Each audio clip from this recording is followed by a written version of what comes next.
Bonjour, bonsoir les amis, j'espère que vous allez bien, que vous êtes en forme, que vous avez la pêche malgré tout ce qui nous arrive aujourd'hui. Bon, il faut garder le moral, il faut garder la pêche. Il y a beaucoup de gens qui m'ont dit, Tammy, on veut te voir, sois positif. Oui, je suis positif les amis, même si on est en train de vivre une situation extrêmement voilà compliquée. Hein, c'est le moins que l'on puisse dire. Donc ici, j'ai partagé avec vous le graphique de la Société Générale.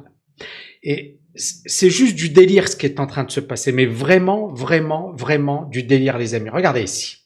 Société Générale, en février, donc le 10 février, ça valait quelque chose comme 37, 38 euros. Aujourd'hui, ça vaut 20, d'accord? Mais la variation, elle est quasiment de moins 44% de baisse. Moins 44% de baisse. Et là, quand vous voyez les AXA, je vais revenir dessus, mais on est en train de vivre véritablement un cauchemar. Sur un plan financier, c'est véritablement un cauchemar. Alors, ici, Crédit Agricole, regardez, ça valait 14. Donc la baisse, elle est de combien depuis le 10 février? Elle est de 30%. Et ce n'est que le début. Engie, regardez cette action. Elle s'est littéralement effondrée, moins 26%. AXA, Orange, Société Générale, Air France, Total, BNP, c'est l'hécatombe. Alors, bien évidemment, c'est l'Europe. L'Europe est très très très touchée par ce qui arrive. Pourquoi? Parce que l'Europe, elle est beaucoup plus proche de la Russie que les États-Unis. L'Europe a également, et notamment la France, a énormément de relations, hein, que ce soit les banques, que ce soit Total, que ce soit, il y avait pas mal d'investissements en Russie. D'ailleurs, vous avez le Qatar, les Émirats également, qui ont énormément investi en Russie et qui ont perdu beaucoup. C'est parmi les plus gros fonds souverains à avoir investi en Russie. Donc, sur les marchés financiers, on est véritablement aujourd'hui dans un début de crack sévère. Et clairement, il y avait Goldman Sachs récemment qui disait il faut acheter, c'est des points bas il y a 2 semaines, 3 semaines. Hein. Vous avez JP Morgan qui disait la même chose. Vous voyez ici? Alors ça, c'est le 10 janvier. JP Morgan, c'est le moment d'acheter le dip. JP Morgan, hein, la banque, il y a Goldman Sachs et JP Morgan. Quoi. Les gars, ils te disaient il faut acheter le point bas 10 janvier. Merci JP Morgan. Et donc, ensuite, ils disaient voilà, ça a déjà beaucoup baissé. Je vais être honnête avec vous, moi je suis sorti du marché début janvier, hein, et même certains de mes étudiants m'ont dit, etc. Et en fait, j'avais fait cette vidéo en décembre, dans laquelle je disais 2022, ça va être catastrophique. Et c'est décembre, j'ai bossé comme un dingue pour préparer une formation sur les options. Alors que j'avais déjà une année de 2021 de fou, mais quand j'ai vu les marchés, je me suis dit, ça va être catastrophique. Est-ce que je m'attendais à un tel cataclysme? Est-ce que je m'attendais à ce que Poutine fasse ce qu'il a fait? Loin de là.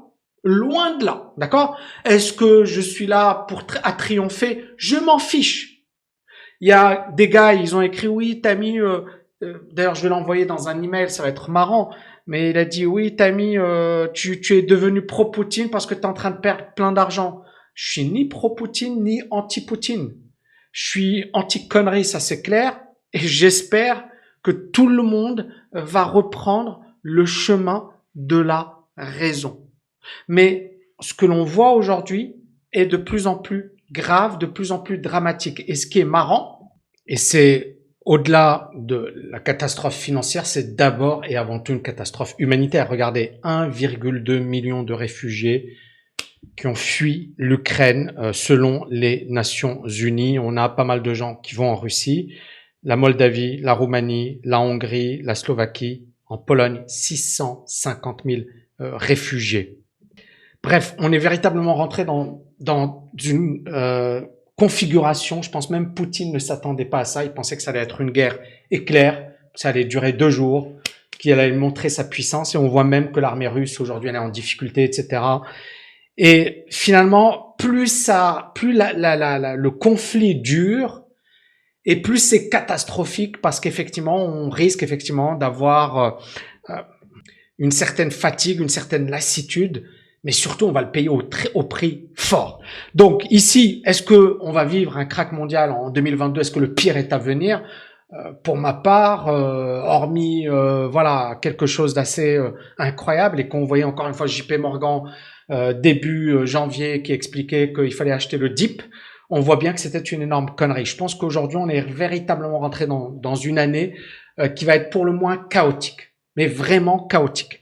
Donc on parle d'1,4, 1,3 million de personnes exilées et ce n'est que le début. C'est un pays de 40 millions d'habitants quand même. Les États-Unis et l'Europe sont en train aujourd'hui de se dire, tiens, on va commencer à aider le gouvernement, on va commencer à aider l'armée ukrainienne pour mener des opérations de guérilla contre les occupants russes. C'est quoi la stratégie? Vous voyez ici, ça c'est le Washington Post. C'est quoi la stratégie? C'est de se dire, on va rentrer effectivement sur finalement un peuple qui se soulève contre une occupation qui est injuste, etc. Et on va aider effectivement ce peuple à le faire.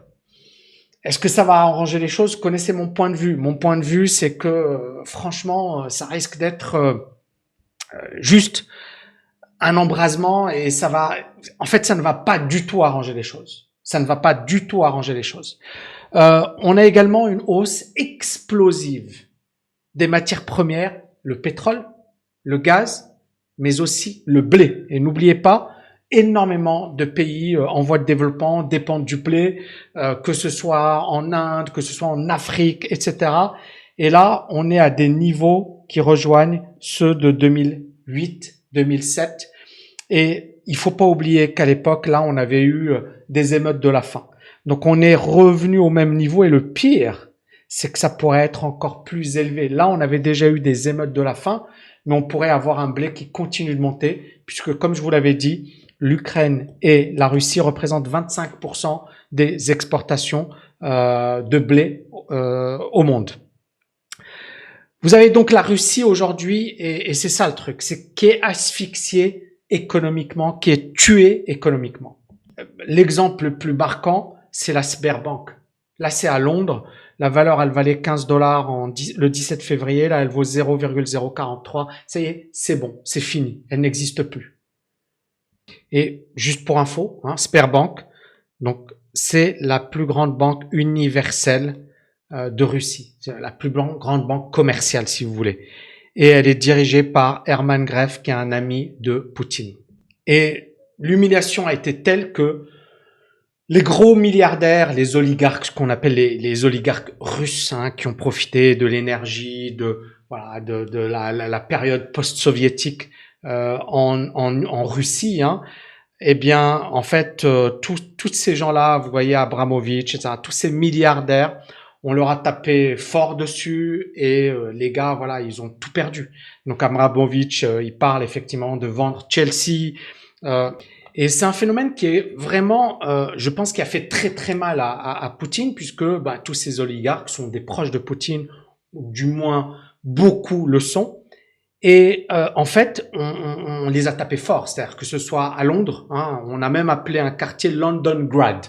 Pourquoi? Parce qu'il y a plein de Russes, d'oligarques milliardaires qui ont de très belles demeures. Monaco, la Suisse, qui est pourtant neutre, elle est sortie de cette situation sa position de neutralité pour sanctionner les oligarques russes. Ces oligarques qui ont également appelé Poutine au calme, à arrêter la guerre, etc.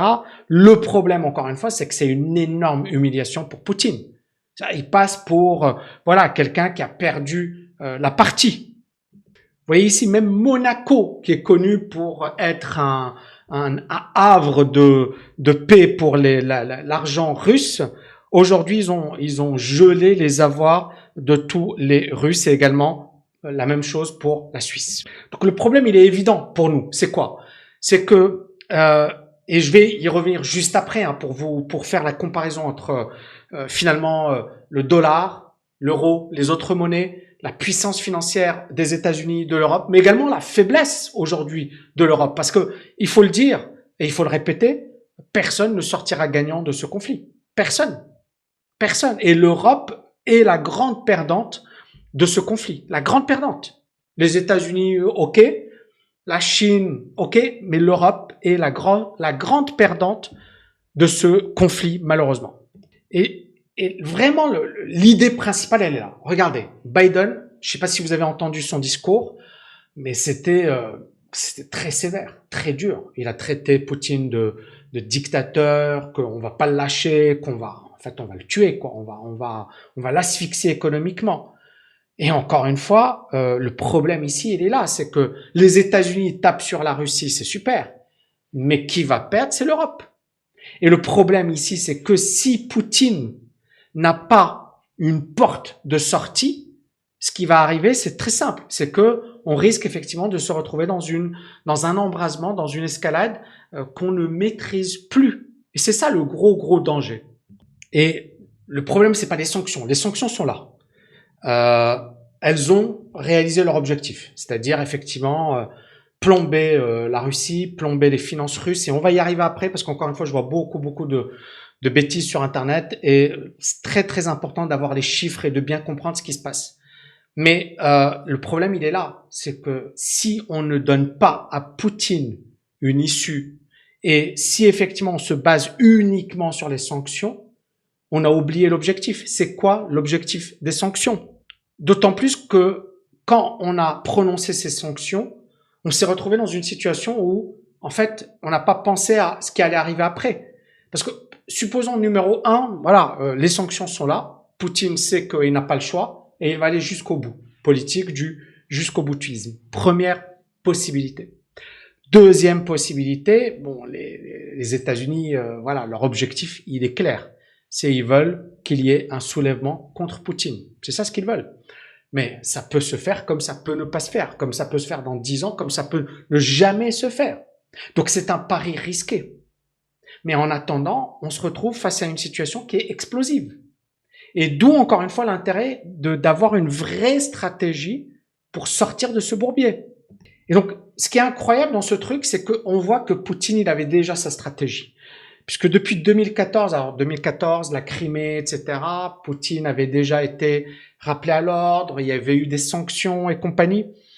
Et depuis cette époque, la Russie a commencé à utiliser de moins en moins de dollars. Donc elle a divisé par 2 la part de dollars américains de la Banque centrale, et elle a doublé sa part d'or et elle a commencé à investir dans le yuan chinois. La stratégie, elle était simple, c'est-à-dire on est moins dépendant des États-Unis, moins dépendant de l'Europe, et on a de l'or, et on a bien évidemment du yuan chinois, et on se rapproche de la Chine. Donc la stratégie de Poutine était clairement, on prend nos distances et on prépare le coup d'après. Et c'est ça ce qui est incroyable. C'est peut-être que dès 2014, il était en train de préparer cette invasion. Peut-être, j'en sais rien. Mais on voit bien que derrière, il y avait une stratégie puisque, et vous voyez ici les réserves russes, ça c'est en euros, on était à 39%, on est à 32% aujourd'hui. En dollars, on était à 39,4% en 2014, on est à 16% aujourd'hui. En pound, on était à 8,2%, on est à 6,5%. Et l'or qui est passé de 8,9 à 21,7 et le yuan chinois à 13,1%. Maintenant, ça reste quand même une infime partie des capitaux russes. C'est 34%. D'accord? Du total des actifs. Ça, c'est la première chose. Et donc, le but, encore une fois, de Poutine, c'était de se dire, si jamais il y a quelque chose, on a de l'or. Sauf que cet or, il faut savoir qu'il n'est pas dans des coffres-forts en Russie. D'accord? Il est détenu dans des banques un peu partout dans le monde, notamment en Europe, notamment aux États-Unis, notamment à Londres, qui est également en Europe, mais bon. Et donc, bien sûr, la Russie possède de l'or, mais cet argent, il est détenu dans des banques dans d'autres pays. Et là, c'est là où on a tué Poutine et on a tué l'économie russe. C'est qu'on lui a dit, même cet or, tu peux pas le toucher. Donc, on a attaqué les oligarques, on a attaqué l'or, on a interdit donc l'euro, le dollar, tu peux plus les utiliser. Et donc, aujourd'hui, la banque centrale russe, elle est en situation de, voilà, j'ai pas envie de dire de quasi-faillite, mais en 98, la Russie était déjà en faillite. Elle avait fait un défaut de paiement pour ceux qui ont la mémoire courte. Et encore une fois, il y a beaucoup de gens, ils sont là. Je ne sous-estime pas et je ne surestime pas. Les faits, les faits, les faits. Quand j'ai fait ma vidéo sur l'économie russe et je disais qu'elle avait été tuée économiquement, je persiste et je signe. Ça ne veut pas dire que l'Europe n'a pas souffert. Je vous l'ai montré dès le départ. La Société Générale, voilà. C'est une catastrophe. C'est une catastrophe européenne. L'Europe est la grande perdante de ce conflit. D'accord? Maintenant, beaucoup de gens, et je le vois, hein, il y a des personnes qui expliquent que la Russie, elle peut tenir pendant des années, que l'Europe, elle sera KO en quelques jours. J'en doute. Je sais pas si ces personnes sont déjà allées en Russie. J'ai eu la chance d'y aller une fois dans ma vie. Mais, et je l'ai fait, j'ai même partagé ma vidéo sur Telegram. La Russie n'est pas c'est un pays en voie de développement. Et c'est pas méchant ce que je dis. C'est pas critique. La Russie n'est pas un pays riche. Et je l'ai montré, je l'ai prouvé par les chiffres. Et beaucoup de personnes me disent, oui, mais parité de pouvoir d'achat, ce qui veut dire, effectivement, on prend le même pouvoir d'achat. Mais c'est du pipeau. C'est du pipeau. Allez en Russie, allez à Moscou. Aujourd'hui, je sais que c'est compliqué, mais allez-y, j'y suis allé. Et encore une fois, c'est un pays qui est magnifique, les gens sont super, etc. Mais ça reste un pays émergent. C'est pas un pays super riche. D'accord? Et si vous avez voyagé dans le monde, vous pourrez faire la différence. Il suffit d'aller à Moscou, tu vas à l'aéroport, tu vas dans 2-3 endroits, etc. Tu vas voir que derrière, il y a un gros décalage.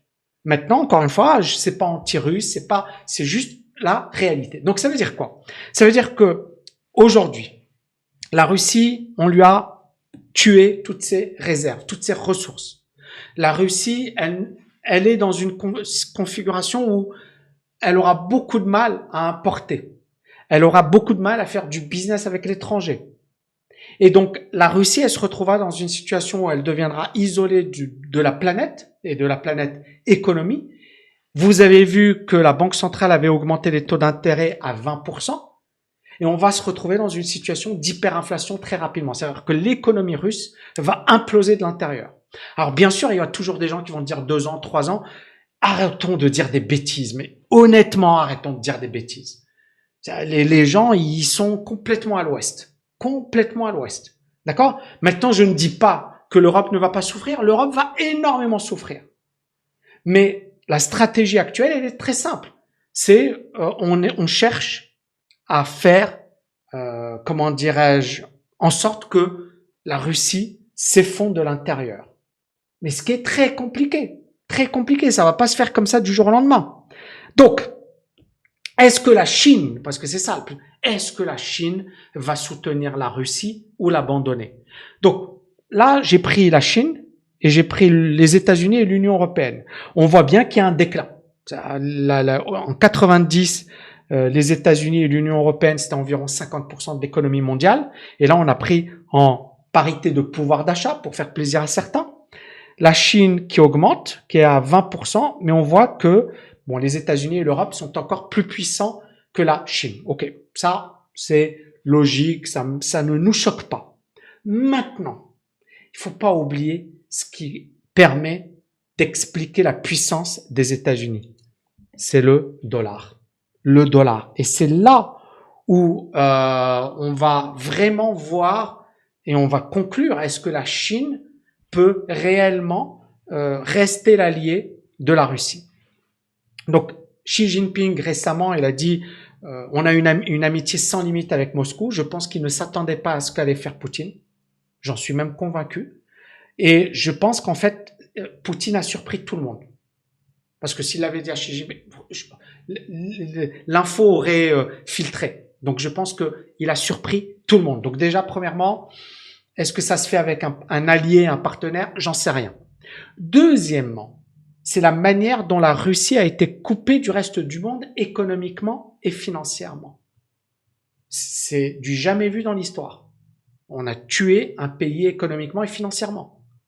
Et encore une fois, ceux qui me disent que je dis n'importe quoi, prouvez-le moi. D'accord? Et donc, à partir de là, la Chine, elle a regardé, et bien sûr, elle a observé tout ce qui venait de se passer. Et bien sûr que la Chine va préparer, mais ça va lui demander 10 ans, 20 ans. Mais elle peut pas le faire aujourd'hui. Parce qu'aujourd'hui, prenons les chiffres sont clairs, sont nets. La part des paiements globaux, du dollar et de l'euro. Regardez en pourcentage. On est sur du 80, 75%. La part du yuan, c'est inexistant. D'accord? La part, alors là, on est le dollar et l'euro, donc la share des réserves de change globales. Donc, les banques centrales, elles ont des réserves de change. Idem, vous avez, donc ça diminue un petit peu. Le yuan, il augmente légèrement, mais il n'y a rien. Donc, le yuan n'existe pas économiquement comparé au dollar et comparé à l'euro. Ça veut dire que ces deux monnaies dominent encore une fois l'économie mondiale. Et la Chine le sait. Donc si jamais la Chine veut également attaquer, il y a clairement l'arme du dollar et l'arme de l'euro. Donc l'arme monétaire, c'est une arme. Et donc c'est pour ça que la Chine aujourd'hui est en train de penser au yuan numérique. C'est pour ça que la Chine est en train de travailler sur l'alternative. Alors j'aurai toujours des gens pour me dire la Chine n'a pas besoin. Et je l'ai prouvé la dernière fois. On a 17-18%, d'accord, du PIB chinois qui s'explique par des exportations. Et la Chine, ce n'est pas un petit pays, c'est 1,4 milliard d'habitants. Et la Chine est assez intelligente pour se dire, on va pas mettre en péril notre pays pour quelque chose qui nous dépasse. Donc, pour moi, la situation, elle est claire. Je pense que la Chine ne va pas soutenir la Russie. Elle va, bien sûr, l'aider un petit peu, mais elle va pas aller jusqu'au bout. Je pense qu'à un certain moment, elle va revenir en arrière. J'en suis presque convaincu. Bon, rendez-vous dans 6 mois, 1 an. Premièrement. Deuxièmement, je pense que la Chine va vraiment soutenir la Russie si la situation s'embrase. C'est-à-dire qu'on rentre dans une vraie guerre mondiale. Et à partir de là, clairement, il y a des alliances et la Chine sera du côté de la Russie. Mais si la Russie perd le contrôle ou si on a une paix qui est négociée rapidement et qu'on donne à Poutine une porte de sortie, parce que c'est ça ce qu'il va falloir faire, on n'a pas le choix. Et donc on essaie effectivement de ménager Poutine à max, d'accepter et d'arrêter d'en rajouter.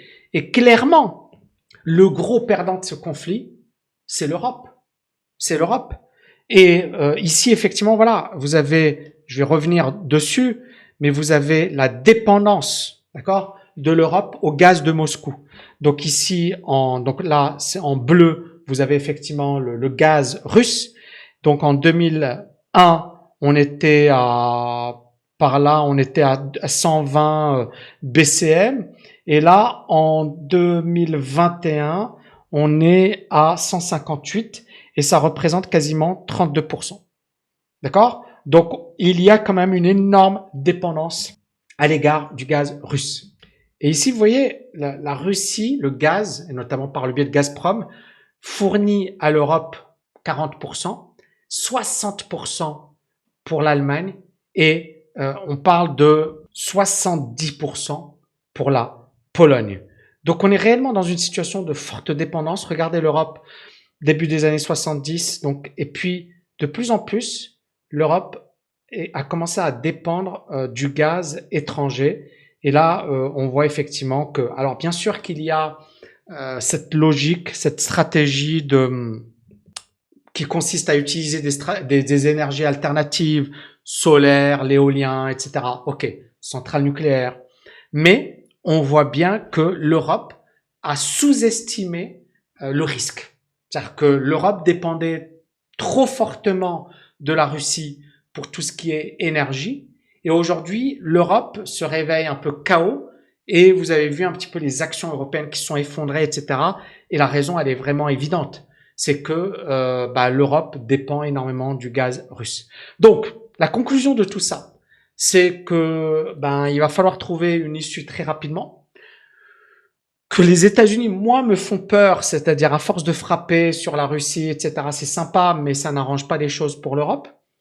Que les sanctions économiques ont eu un impact Mais clairement, on ne sait pas quelle est la direction, parce que finalement, c'est très bien, on a tué économiquement, et c'est un fait, on a tué économiquement la Russie, mais justement, comme la Russie aujourd'hui, notamment Poutine, n'a plus le choix, il va peut-être aller jusqu'au bout de sa logique.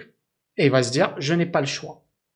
Soit effectivement il y a un soulèvement ou voilà, mais ça c'est pas ça nous dépasse, mais c'est réellement ce qu'on risque d'avoir. C'est réellement ce qu'on risque d'avoir et c'est ce sur quoi misent les États-Unis et probablement également une partie des Européens. Donc on n'est pas arrivé, je pense, à la fin de ce conflit.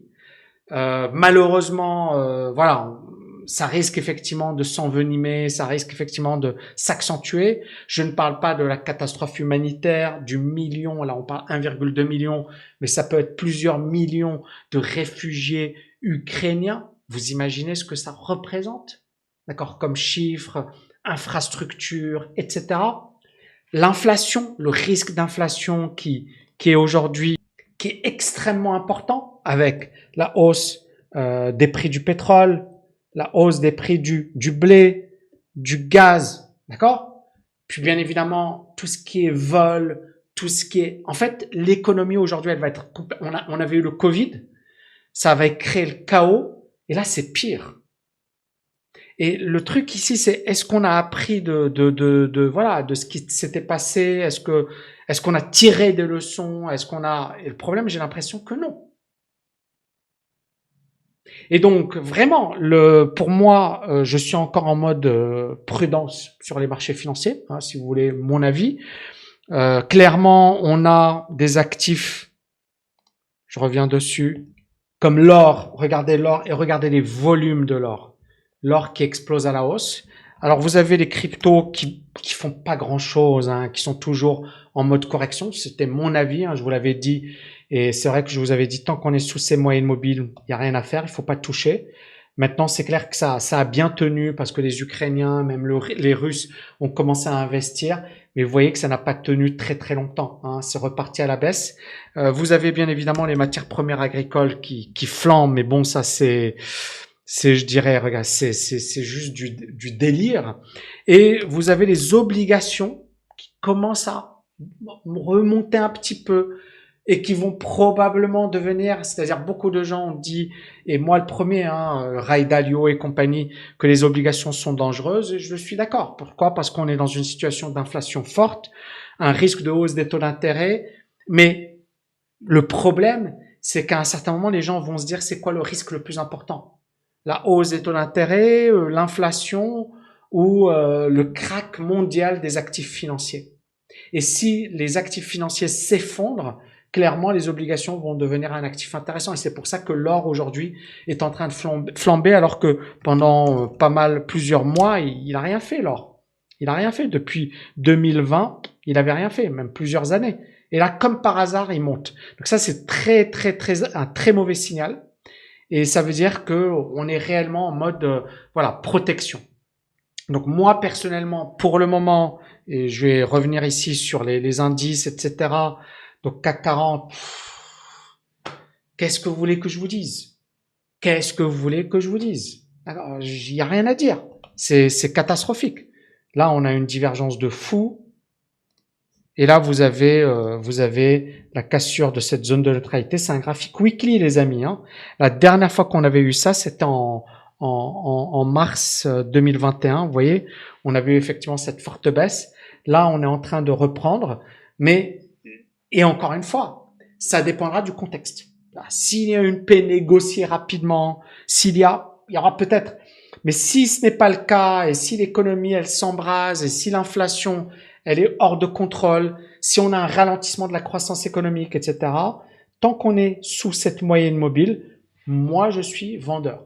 C'est au-dessus de ces moyennes mobiles et les indicateurs que je reprendrai, je dirais, de l'optimisme sur les actions. Mais pour le moment, moi, j'y touche pas. D'accord, juste pour info. Et je pense qu'il va falloir être très conservateur. On risque de vivre une année 2022 chahutée. Beaucoup de gens vont perdre gros. On l'a vu, Société Générale, ça perd 40%. Comme ça, c'est fou. C'est fou. Et vous avez des valeurs comme AXA, alors je vais montrer ici, voilà, qui s'effondrent également. Donc, est-ce que vous avez vu un peu les corrections? Et ce n'est que le début, hein, là, c'était la période Covid. On est remonté un peu au-dessus de la période Covid et là, ça repart à la baisse. Même des valeurs comme LVMH, qui sont quand même, voilà, une valeur protection, etc., ça baisse fortement. D'accord? Vous voyez là la baisse de LVMH, la divergence baissière qui est juste énorme. Donc, on est vraiment dans quelque chose qui pue. Donc, clairement, il faut avoir aujourd'hui, si vous êtes investi en bourse, une vision très très long terme. Ceux qui veulent investir, bah, il vaut mieux patienter. Hein. Je pense que voilà, et je peux me tromper. Et encore une fois, c'est votre responsabilité. D'accord? C'est votre responsabilité. Moi, perso, je déteste acheter un truc dans ce type de configuration. D'accord? Pourquoi? Parce que la baisse, elle peut continuer. Donc, on n'a encore rien vu. On n'a encore rien vu. Parce qu'encore une fois, il faut pas oublier, on est dans un contexte où les marchés ont explosé à la hausse. Et vous voyez, le Nasdaq, là, il est toujours vendeur. Et c'est ce que j'avais dit. Tant qu'on casse pas cette moyenne mobile, pour moi, on est toujours vendeur. Et il y a ce gros niveau des 323. Si on le casse, ça pue. D'accord? Le S&P, on est également dans un contexte, voilà, ça tient un peu mieux. Vous avez des actions comme Microsoft qui tient, Apple, ça c'est les grosses boîtes qui tient, d'accord? Mais des boîtes comme Tesla ont commencé déjà à jouer avec le point bas, d'accord? Et puis vous avez des valeurs comme Facebook, c'est catastrophique. Donc il y a des grosses boîtes qui tiennent, qui permettent de comprendre pourquoi les indices sont encore, ils se sont pas effondrés. Parce que justement, le gros s'explique par Apple, par Microsoft, par Google, etc. C'est les grosses boîtes qui permettent pour le moment d'éviter un effondrement du Nasdaq. Parce que si on prend voilà des valeurs comme je sais pas moi Robinhood, voilà Coinbase, etc. Il y a plein de valeurs qui sont littéralement effondrées.